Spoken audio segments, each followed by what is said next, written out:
comes to osteoporosis, the numbers show women are especially vulnerable, particularly after menopause. I spoke with endocrinologist Tulsi Sharma about what causes it and what every woman should know about prevention and treatment.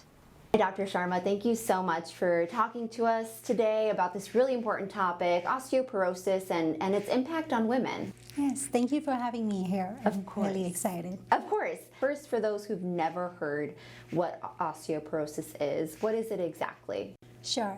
Osteoporosis, in the simplest terms, is weak bones. What happens is that the bone density goes down, so it's not as strong as it used to be. This is a model of a piece of bone from our spine or the backbone. And if we look under the microscope, we can see these little gaps in it, and the bony structure is called trabeculae. So in osteoporosis, there's thinning of the bone. Typically, osteoporosis is a painless condition, so most ladies will not know that they have osteoporosis. But just spreading general awareness of what to watch for, even when we are in our 30s or 40s, making sure we live a healthy lifestyle to prevent the occurrence of osteoporosis is the most important thing.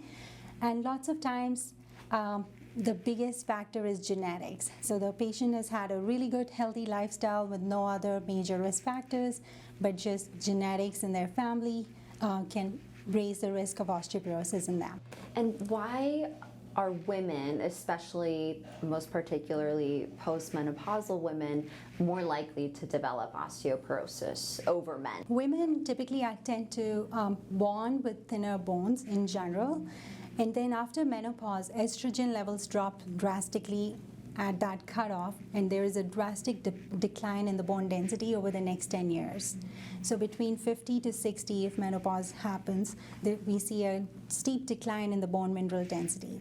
Whereas in men, there is no clear-cut menopause. The testosterone levels can drop in early life, or they could be still pretty good even when they're in their 70s or 80s. So that's one reason why the osteoporosis incidence is not that clear-cut or not as prevalent. Since this impacts women more often, how does lifestyle also contribute to a diagnosis, an osteoporosis diagnosis? Absolutely. So lifestyle, there are 4 important things that I like to talk about to my patients. Smoking. So no smoking is best. Any amount of smoking raises the risk of osteoporosis, just like it does for so many other clinical medical conditions. Alcohol, excessive alcohol intake can weaken bones, so trying to limit it, less is better. And definitely anything more than 2 drinks a day has been shown to increase risk of fractures in ladies. Third is exercise and staying active. So we've seen osteoporosis is way more likely in patients who are wheelchair bound or bed bound. Lastly, diet. So taking enough calcium in diet chronically.